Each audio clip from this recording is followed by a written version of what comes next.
मासूमियत भरे पुराने दौर में अलमारियों में अखबारात भी अंग्रेजी के बिछाए जाते थे कि इनमें मुकद्दस किताबों के हवाले नहीं होते। छोटी से छोटी कोताही पर भी कोई ना कोई सुना सुनाया खौफ आड़े आ जाता था।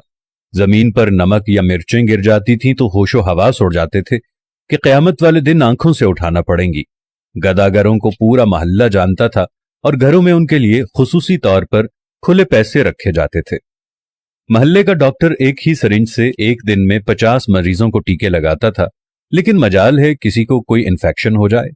यरकान या शदीद सरदर्द की सूरत में मौलवी साहिब माथे पर हाथ रखकर दम कर दिया करते थे और बंदे भले चंगे हो जाते थे। घरों में खत आते थे और जो लोग पढ़ना नहीं जानते थे वो डाकिये से खत पढ़वाते थे। डाकिया तो गोया घर का एक फर्द शुमार होता था। खत लिख भी देता था, पढ़ भी देता था और खाना पानी पीकर साइकिल पर ये जा और वो जा। इम्तिहानात का नतीजा आना होता था तो नस्रुम मिनल्लाहि व फतहुन करीब पढ़कर घर से निकलते थे और खुशी खुशी पास होकर आ जाते थे।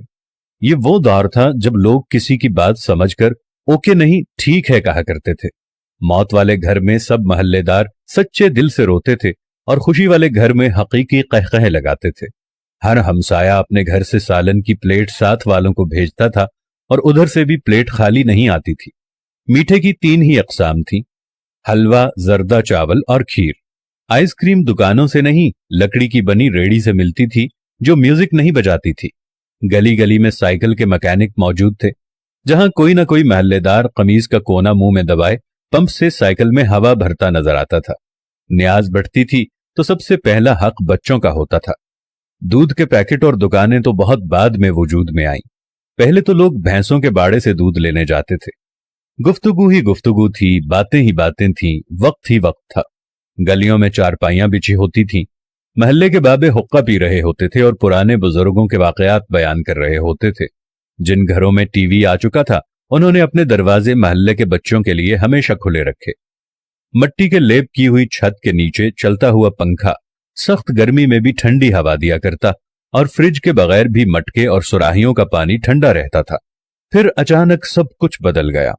हम कदीम से जदीद हो गए। अब बावर्ची खाना सीढ़ियों के नीचे नहीं होता, खाना बैठकर नहीं पकाया जाता, दस्तरखान शायद ही कोई इस्तेमाल करता हो।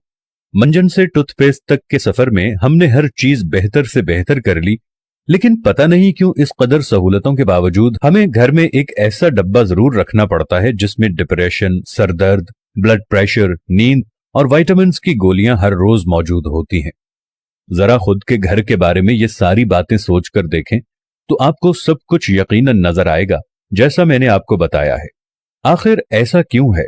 क्यों हम अपने बेसिक किस्म की जिंदगी से हटते चले जा रहे हैं? मैं आज भी आप लोगों से कह रहा हूं, आप साथ वालों के दुख दर्द बांटना शुरू कर दो। आप गरीबों के दुख में दर्द बांटना शुरू कर दो। आप साथ वालों के साथ प्यार मोहब्बत रखना शुरू कर दो। थोड़ी सी माजी की जिंदगी को दोबारा अपनाना शुरू कर दो। मट्टी के बर्तन में खाना खाना शुरू कर दो। दुनिया जहां की नेमतों से दूर हट जाओ। ओवन और फ्रिज को इस्तेमाल करना छोड़ दो। प्रेशर कुकर को इस्तेमाल करना छोड़ दो। अपनी जिंदगी को सादगी की तरफ ले जाओ तो आपके घरों में रखा हुआ ये दवाइयों का डब्बा भी पहले की तरह यहां से गायब हो जाएगा। खुदावंद से दुआ है कि देखने वालों को सेहत कामिला और आजिला अता फरमाए। आमीन सुम्मा आमीन या रब्बल आलमीन।